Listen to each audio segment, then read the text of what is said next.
What's up? My name's Jacob. Today I got a video of George Carlin with a full head of hair talking about words. This is from 1974. I'm not sure where it was filmed for, but I'm gonna go ahead and jump into it, and I hope you're having a good day. Oh, hey there. Since you're here, like the video. Subscribe, because I do this every day. And if you comment,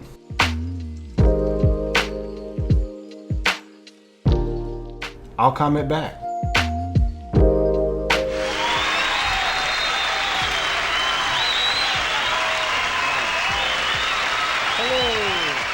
Hello. See, look, full head of hair, 1974, rock star. Hot shirt and everybody. I wanted to talk a little bit about words. Words are, well, they're everything. They're true to you. They betray you. They say too much. They don't say enough. They say it wrong. See how he kind of like walks around the stage? He's like very like animated in his body posture. That's very different of a young Carlin versus an older Carlin who just does this.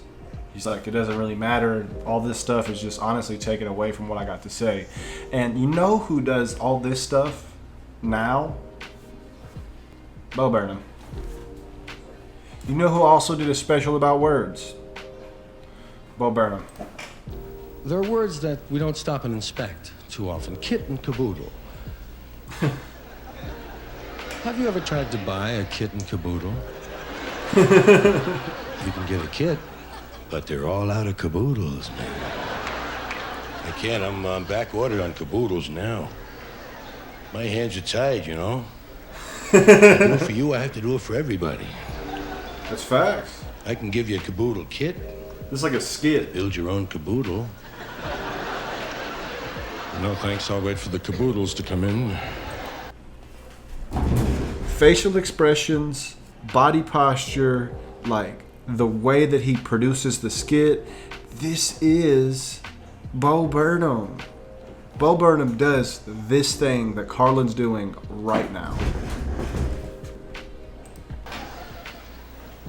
Did you ever shop for notions or sundries? What are they? Give me a dozen notions, would you? And a box of sundries. I always run out of them about the same time. It's like bric-a-brac. Can you have just one? What would it be, a bric-brac?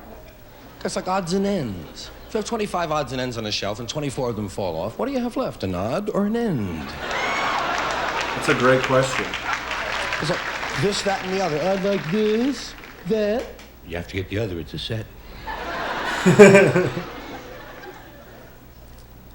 Some words all got crowded into together, insofar as.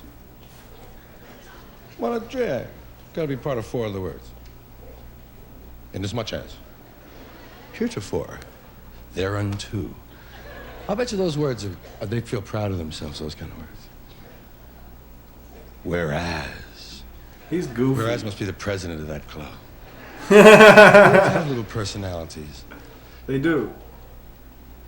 When radios first came out, we called them radio sets. It's the art What of a language. radio set. We've got a radio set at home. Last night we got Pittsburgh on the radio set. Then we got Plaza. It's a radio. Give me the radio. Turn on the radio. Turn on the radio set. It's the radio. TV sets started out as TV sets. We've got a TV set down at the bar. Let's go. They got a TV set. Put that picture over on the TV set. Now they If you hear somebody screaming in the background, I have no idea what's going on. I'm sorry. TVs. Guy in a TV. I seen it on TV. The poor word set. But every 20 years or so, it gets to be popular for a little while. Those things make me sad. There are words like refinish. Terrible word, refinish. What are you doing at the top? Refinishing? Don't you have to restart?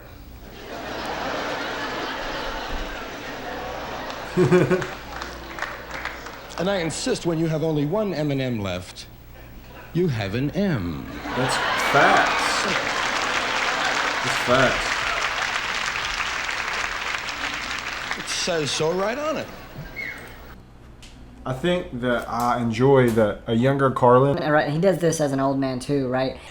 He's very good at just not giving a shit what the audience has to say, right? I said this in the last Carlin video. Most comedians, they like relish in the moment, right? Tim mentioned he'll push his hair back when he does something funny, you know. Burnham will make a stupid little face, like, and like there's like a reaction that most comedians have when the audience does anything, right? You can't tell whether the audience thought that was funny or not based on the way that Carlin delivers the next part of the joke, you know? He gets it over with. The audience can still be laughing, and he's just going to keep going. He's going to wait for the crowd to die down enough for the microphone to reach the audience, and he's just going to keep going. He doesn't laugh. He doesn't smile. He doesn't take breaks. He just waits for the noise to die down, and he keeps going. And I think that's awesome, honestly. Like, it really is awesome, and it's very unique about him specifically because most comedians are doing it for attention. They're doing it like to make people laugh. But I don't think he really cares about whether or not people laugh. He's just like the Kobe Bryant of comedians. Like he just wants to be the best. You buy a whole bag of them, you buy a bag of M&M. You leave Disneyland, if you want to go out to Disneyland, to your van for something or other, and then go back in. You get your hand stamped like you do at a dance or something, and they stamp your hand. But when you come back in at Disneyland, the door you come back in says re-entry entrance. What a waste of word. Should have been the re-entrance. That's fire. Did you ever belch and taste a hot dog you had 2 days ago?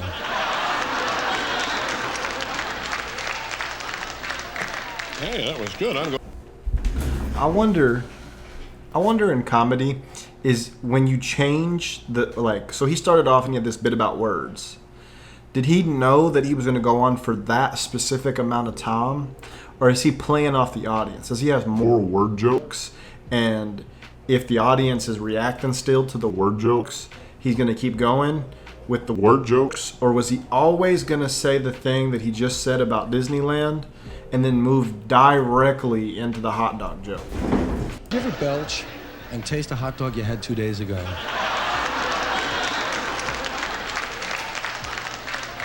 Hey, that was good. I'm going back there.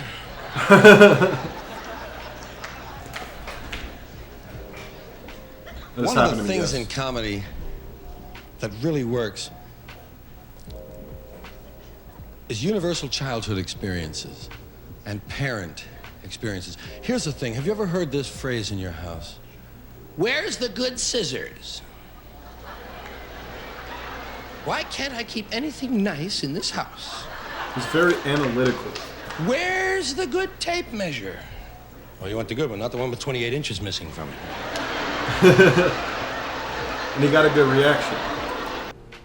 I think it's fire to tell the audience. He's like, you know what really works in comedy? Essentially saying, like, you know what you're going to think is really funny? And then you tell the joke and you get the reaction and, like, You told them that you were going to get the reaction that they're about to react with before they reacted with it. and then you told the joke. You know, like, that's fire. That's super fire. If you ever go back to where you grew up, instead of going back as you are now, go back this big. That's Go to the fire. house you grew up in and look at it like this.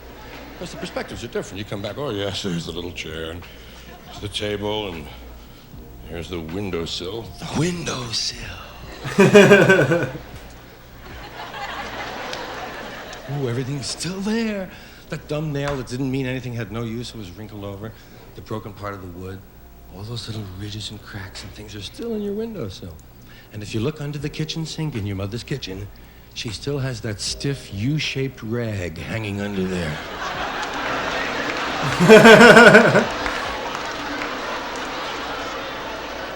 But parents have a lot of power.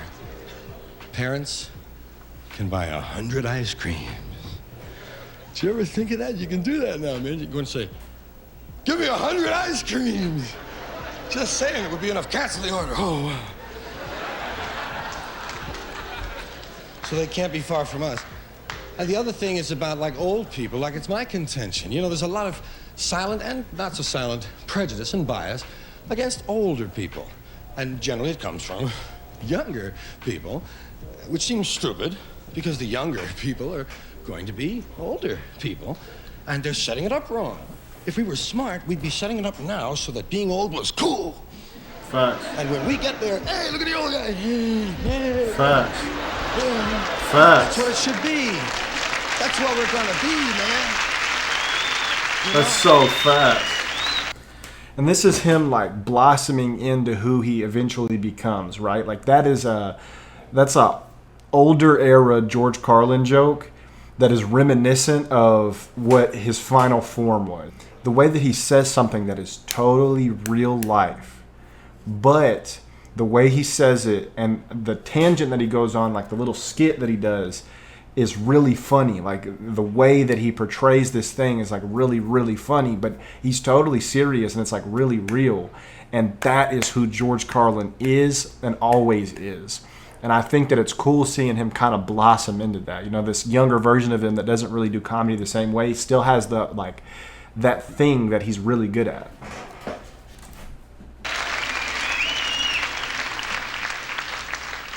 So people get confused because we're really always children. We come into the world as children, a little helpless, sort of awestruck, and we leave the world as another form of child, sort of helpless and awestruck, and we forget that in between you're supposed to remember the ground rules for being at least childlike. Maybe not childish, but that's what happens. We get to be 21 and we think you got to stand like that and walk like that, and hi, I'm 21, 25, now I'm 30, 35 and 40, and I walk like this, and I carry that, and hi, I'm 55, now I'm 55, and I'm 60, and I'm 65, and I retired, and I can wet my pants again. That's fire. That's fire. Just remember. I like the evolution of this script too. He started off with the words joke. And then that stopped working. And he threw the hot dog joke in there because that's a killer. And he knows it's going to get the audience to react, right? And then he moves into like the childhood things. And then from the childhood things, he brings it to the old man things, right? And it's like he's building on the last thing that he did. And I think that's fire. I think it's really cool. That old people are It's really really just smart. bent children. That's all. They're used kids, man. That's fire. Thank you very much, man. It's the last rap for me. If I catch you- He had already painted the picture of childhood, so it's way easier to view a relative, you know? It's fire. George Carlin's a genius. He's a genius. All right, that's all I got for you today. I hope that you enjoyed that.